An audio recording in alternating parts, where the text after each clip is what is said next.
안녕하세요. 보다부동산TV의 공인중개사 김경렬입니다. 오늘은 양도소득세 네 번째 내용으로 가족 간 증여나 양도 시 합법적 절세 방법, 상속세 논점, 그리고 관련 부분에 대한 사례들을 살펴보겠습니다.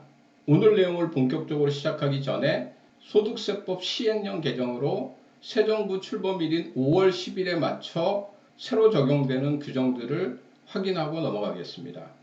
첫 번째로 다주택 중과세 1년간 한시적 유예입니다.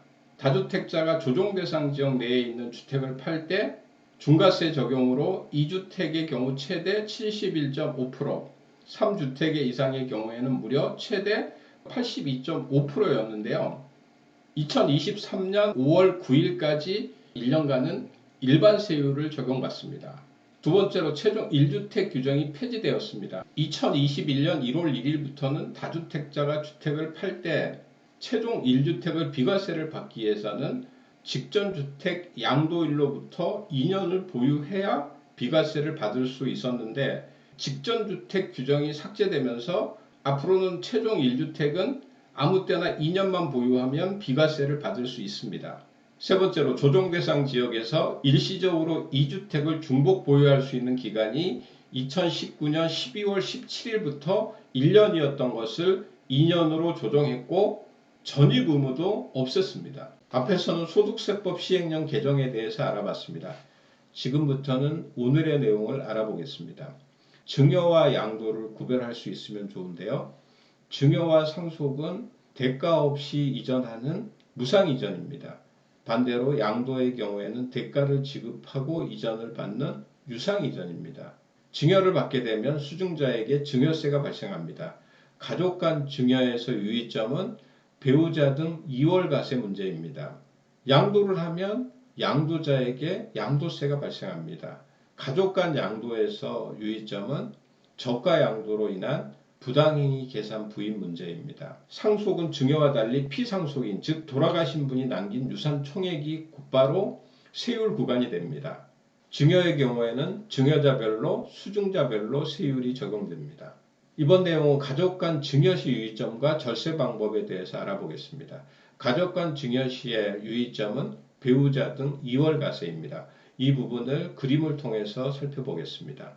두 개의 주택을 보유한 사람이 한 개의 주택은 거주를 하고 한 개의 주택은 2억에 취득해서 현재 시가가 6억이라고 가정을 해보겠습니다. 일시적 2주택 요건기간이 지나 비과세는 받을 수 없는 상황이라면 여기에서 세금을 줄일 수 있는 방법은 이 2억 원에 취득해서 현재 시가 6억 원인 주택을 배우자에게 증여를 일으키는 겁니다. 배우자에게 증여를 하면 배우자는 6억 원의 증여공제를 받을 수 있습니다. 그래서 증여세는 없습니다. 배우자는 6억 원에 대해서 취득세만 납부하면 됩니다.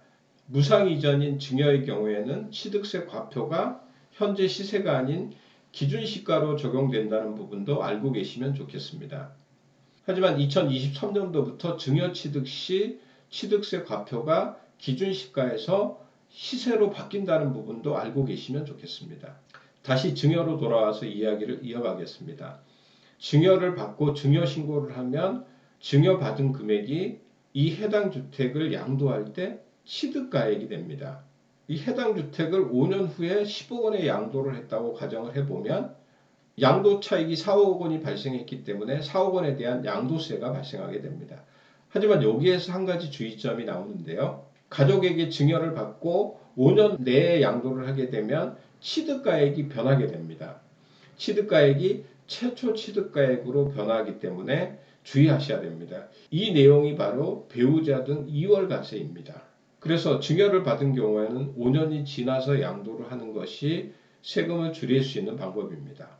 다음은 가족 간 양도 시의 유의점과 절세 방법입니다.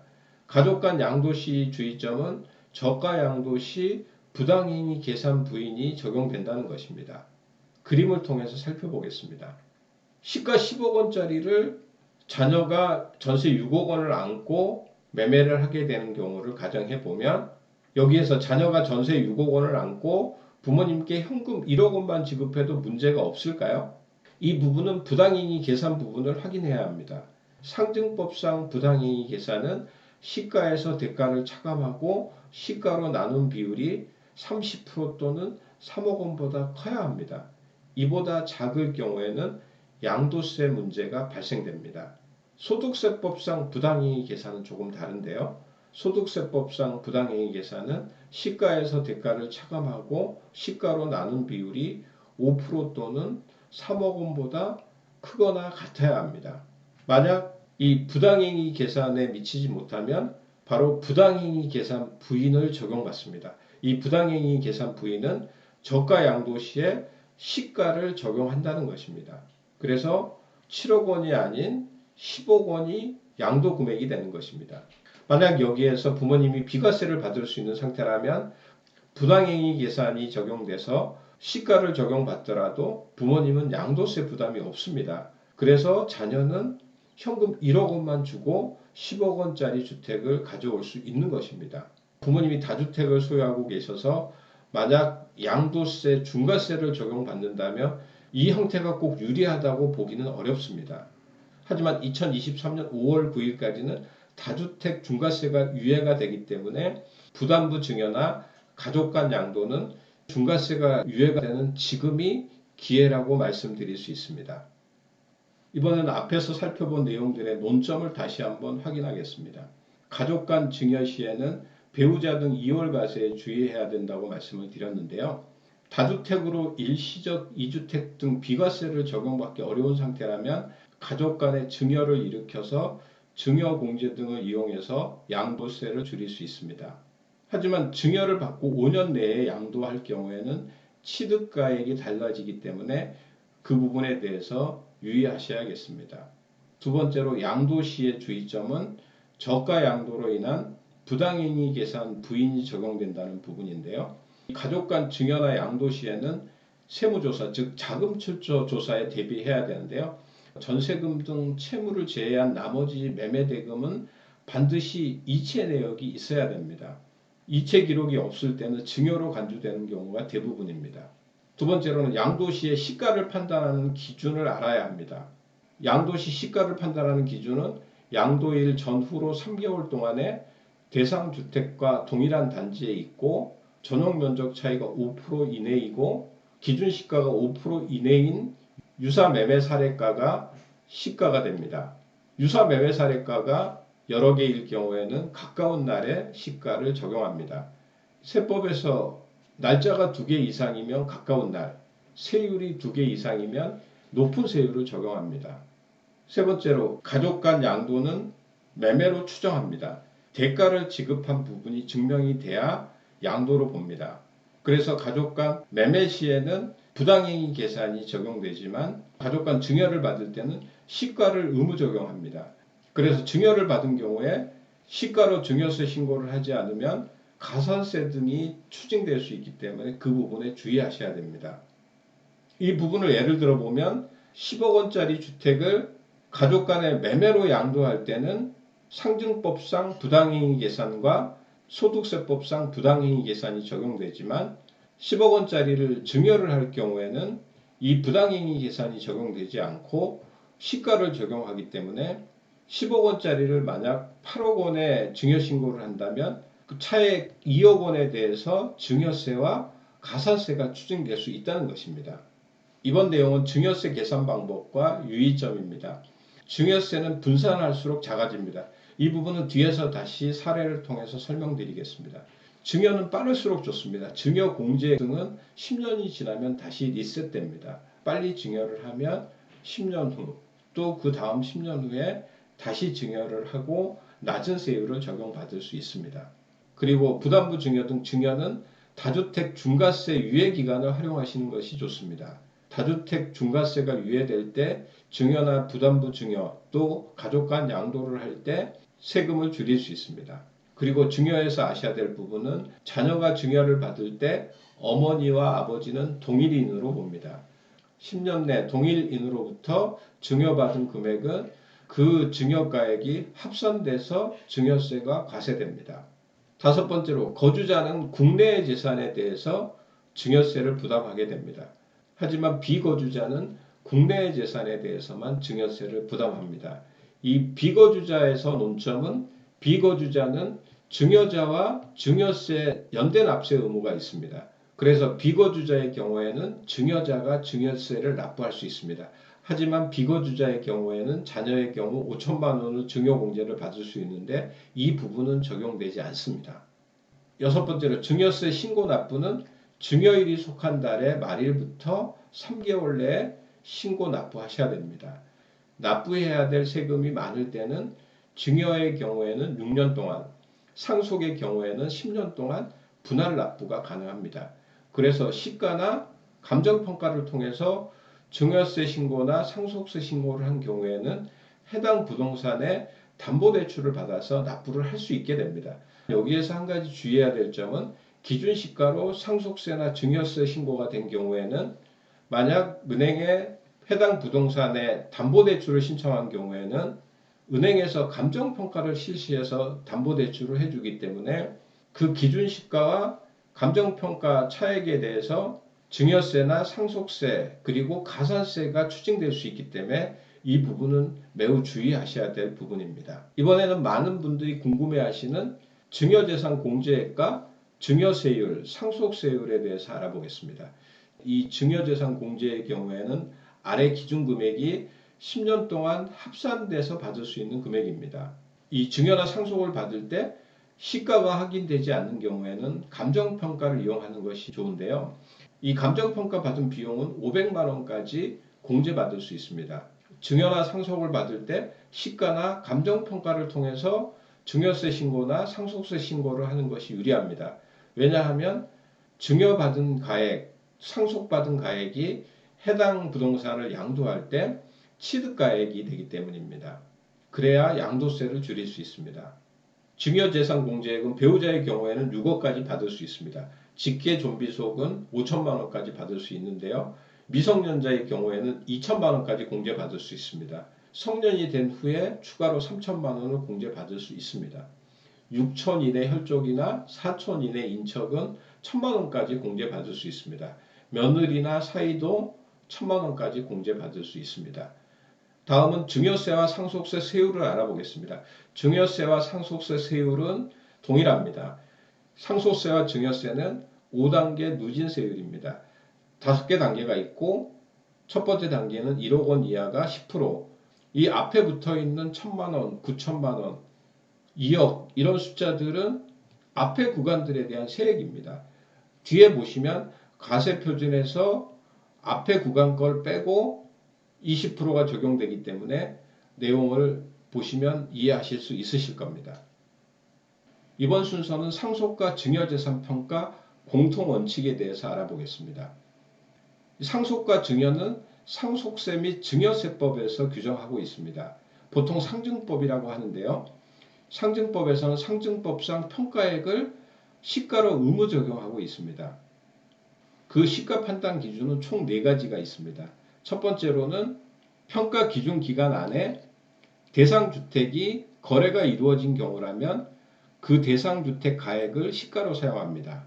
그 평가 기준일을 보면 상속은 평가 기준일 전 6개월, 후 6개월까지, 증여의 경우에는 전 6개월, 후 3개월까지 기간을 사용하고 있습니다.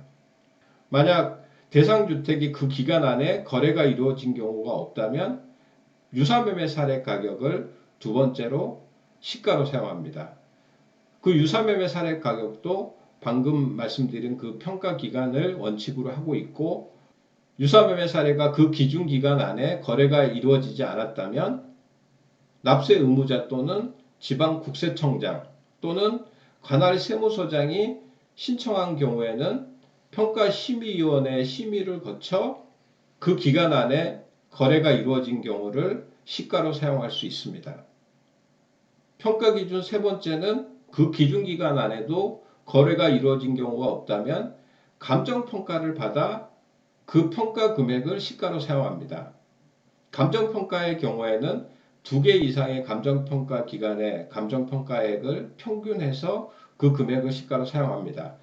그렇지만 2018년 4월 1일 이후에는 기준시가가 10억 원 이하의 경우에는 한 개의 감정평가 기관에서 평가한 금액을 시가로 사용할 수 있습니다. 세 번째로는 간주시가를 시가로 사용하는 경우인데요. 기준 시가보다 높은 전세 보증금이나 담보대출이 이루어진 경우라면 그 금액을 시가로 사용합니다. 첫 번째, 두 번째, 세 번째 사례도 없는 경우에는 보충적 평가 방법으로 기준 시가를 사용하는 것입니다.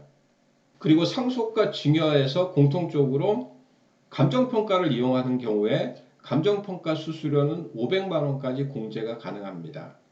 그리고 앞에서도 잠깐 언급드렸지만 증여나 상속을 기준시가로 받았다면 1년 내에 은행에서 대출을 일으키는 것은 위험합니다. 왜냐하면 은행에서 부동산 담보대출을 할 때 감정평가를 받아서 그 금액을 기준으로 대출을 해주게 되는데요. 만약에 감정평가를 받아서 그 금액이 기준시가보다 높다면 감정평가와 기준시가의 차액과 가산세가 추징될 수 있습니다. 그래서 그 부분은 주의하셔야 됩니다. 이번 내용은 상속세 계산 방법과 유의점입니다. 상속의 경우에는 피상속인이 남긴 재산 총액을 기준으로 과세 구간이 결정됩니다. 상속인 수나 유산 배분과 관계없이 피상속인이 남긴 재산 총액에 대해서 과세 구간이 결정된다는 부분은 알고 계시면 좋겠습니다. 두 번째로 상속을 공동으로 받을 경우에 상속인 모두가 연대 납세 의무가 있습니다. 그 연대 납세 의무의 범위는 본인이 받은 상속가액 범위 내입니다. 상속세 신고 납부는 상속일이 속한 달의 말일부터 6개월 내에 하시면 됩니다.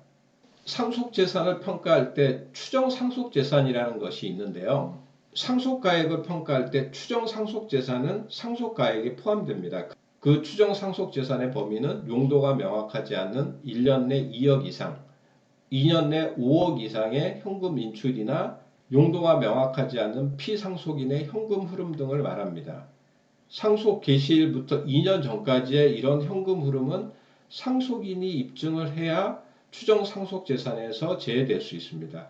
하지만 2년이 넘은 부분은 과세관청에서 입증을 해야 상속가액에 포함시킬 수 있습니다. 과세관청에서는 보통 상속 개시일부터 10년 전까지의 현금 흐름을 봅니다.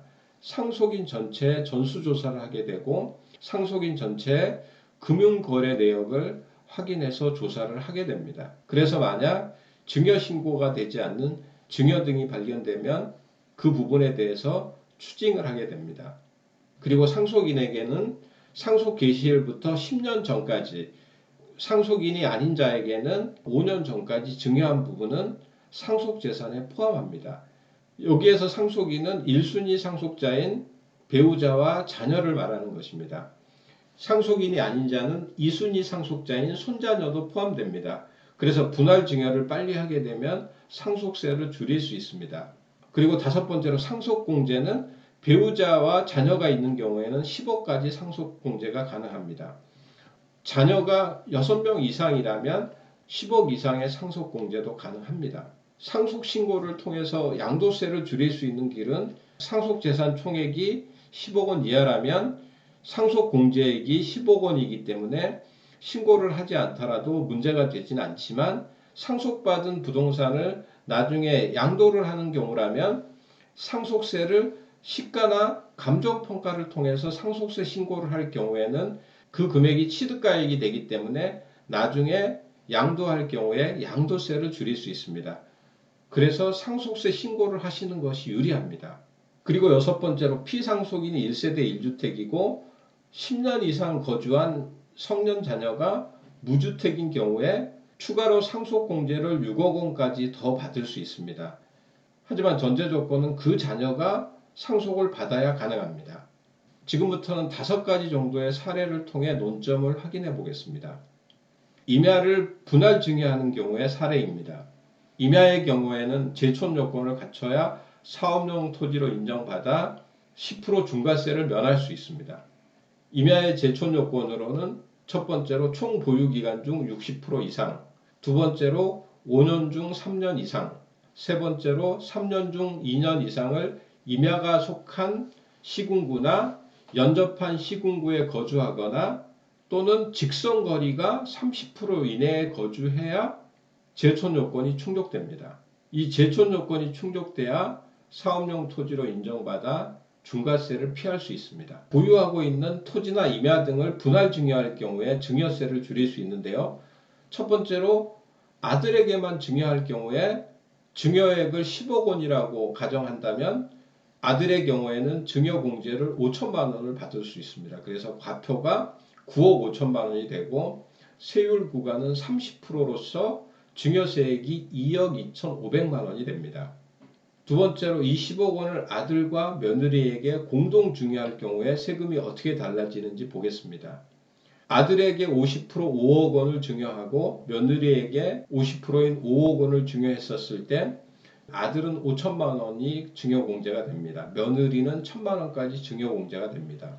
아들의 경우에는 5천만 원 공제가 되기 때문에 4억 5천만 원이 과표가 됩니다. 며느리의 경우에는 1천만 원을 공제받았기 때문에 4억 9천만 원이 과표가 됩니다. 세율 구간은 동일하게 20% 구간이고 아들의 세액은 7,600만 원, 며느리의 증여세액은 8,360만 원이 됩니다. 아들에게만 증여할 때보다 증여세가 많이 줄어들었습니다. 세 번째 경우는 아들과 며느리, 손자녀까지 포함해서 공동 증여를 할 경우에 세금이 어떻게 달라지는지 보겠습니다.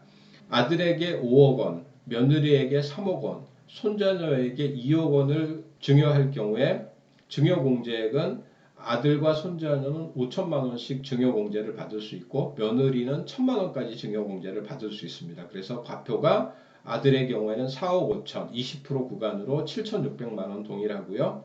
며느리 세액은 4,560만 원, 손자녀의 경우에는 1,900만 원이 증여세액이 나옵니다. 그래서 증여는 분할 증여가 유리합니다. 그래야 세금을 줄일 수 있습니다. 두 번째 사례를 보겠습니다. 증여를 통해서 양도세를 합법적으로 절세하는 방법을 알아보겠습니다.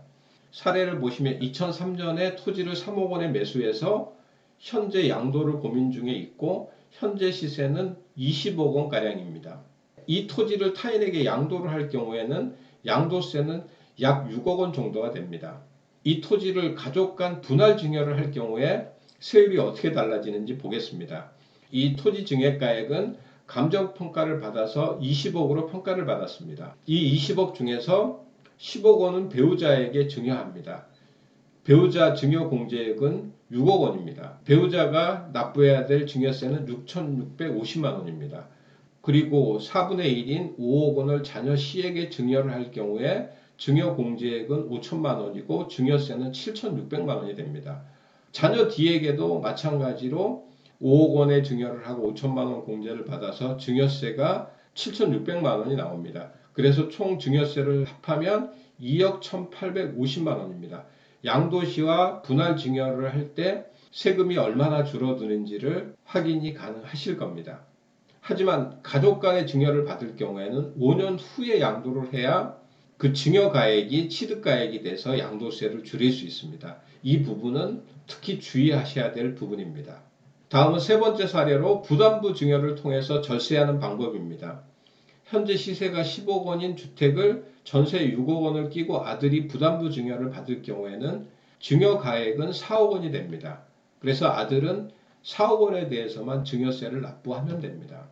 물론 취득세는 10억 원에 대해서 납부를 해야 됩니다.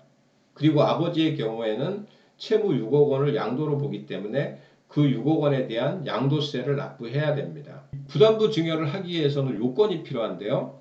부담부 증여 요건을 보면 증여일 현재 증여재산에 담보된 채무가 있어야 가능합니다. 두 번째로 금전 채무여야 하고 증여자의 채무여야 합니다. 그리고 세 번째로 수증자인 아들이 이 채무를 상환할 능력을 갖춰야 가능합니다. 네 번째 사례는 상속받은 빌라를 양도세 폭탄을 피하는 방법입니다. 사례 내용을 보시면 상속인 A씨는 2주택자이며 2017년에 빌라를 상속받아서 2020년에 4억 원에 매매한 사례입니다. 2017년에 상속 당시 빌라 시세는 4억 원이었습니다. 당시 기준 시가가 1억 5천만 원이었고요. 2020년에 빌라를 양도한 후에 양도세로 1억 1천만 원을 납부했습니다. 앞에서도 언급드렸지만 상속인 A씨가 상속세 신고를 해서 취득가액 4억 원을 인정받았다면 2020년 당시에 4억 원에 양도했었을 때 양도세는 한 푼도 없게 됩니다. 그런데 A씨는 상속세 신고를 하지 않아서 1억 1천만 원이라는 양도세를 납부하게 된 겁니다. 상속을 받아서 6개월이 경과한 후에 양도를 할 경우라면 감정평가를 활용해서 상속세 신고를 한다면 신고한 가액이 취득가액이 되기 때문에 세금을 줄일 수 있습니다. 6개월 전에 양도를 했다면 그 금액을 시가로 인정받을 수는 있습니다. 이번에는 5번째 사례로 자금 출처 조사를 대비하는 방법입니다. 사례 내용을 보시면 A씨는 결혼하는 자녀 주택 마련을 돕기 위해서 현금 5억 원을 지원하려고 하고 있습니다. 두 가지 경우로 나눠서 비교를 해보겠습니다. 만약 현금 5억 원을 증여했을 경우에는 증여세가 약 7,600만 원이 나옵니다. 두 번째 경우는 현금 2억 원만 증여를 하고 3억 원은 금전 소비대차 계약을 하는 경우입니다. 이럴 경우에 증여세는 1,900만 원이 나옵니다. 그래서 증여세를 많이 절감할 수 있는 부분을 확인하실 수 있으실 겁니다. 하지만 여기서 조금 주의하셔야 될 부분은 3억 원에 대해서는 자녀가 부모님께 이자를 상환해야 합니다. 금리는 국세청 금리 기준으로 4.6%입니다. 4.6%를 지급하지 않아도 됩니다. 연간 4.6%로 계산한 금액과 실제로 자녀가 지급한 금액이 1,000만 원 이하로 차이가 난다면 증여세가 나오지 않습니다. 자녀가 부모님께 지급한 이자에 대해서는 부모님이 이자소득세 27.5%를 신고 납부해야 합니다. 지금처럼 가족 간의 부담부 증여 등으로 증여를 할 경우에는 자금 출처 조사를 대비하기 위해서 준비사항이 있는데요. 차용증을 작성해야 하고 이자를 계좌이체한 내역이 있어야 합니다. 그리고 공증이나 내용증명으로 금전소비대차 계약의 근거를 마련해야 됩니다. 방법으로는 이 차용증을 우체국에서 내용증명으로 부모님께 보내드리고 자녀가 한부 보관하고 우체국에서 한부 보관하게 됩니다. 이렇게 되면 근거가 마련이 되는 것입니다. 오늘 마지막 내용으로 사례 6번째 꼬마빌딩 세금 이슈입니다. 꼬마빌딩을 증여나 상속을 받아서 상속세나 증여세를 신고할 때 시가가 분명하지 않으면 기준시가를 적용해서 세금을 부과해 왔었습니다. 하지만 2019년부터는 기준시가 약 10억 원이 넘을 경우에는 보통 감정평가를 실시해서 감정평가한 금액을 상속 증여가액으로 세금을 부과하고 있습니다. 신고기간 내에 감정평가를 받아 상속 증여세를 신고해야 가산세 등을 추징당하지 않습니다. 모든 경우에 감정평가를 실시하는 것은 아닙니다. 시가와 기준시가 차이가 클 때 세무당국은 감정평가를 실시하고 그 평가된 금액을 가액으로 세금을 부과합니다. 법률격언에 권리위에 잠자는 자 보호받지 못한다는 말이 있습니다. 잠자는 권리를 찾아가시는 가정의 달 5월이 되시기를 바라겠습니다. 오늘 제가 준비한 내용은 여기까지입니다. 도움이 되셨다면 구독과 좋아요 부탁드리겠습니다. 다음 시간에는 양도세 5편을 가지고 인사드리겠습니다. 끝까지 시청해 주신 분들께 감사드립니다.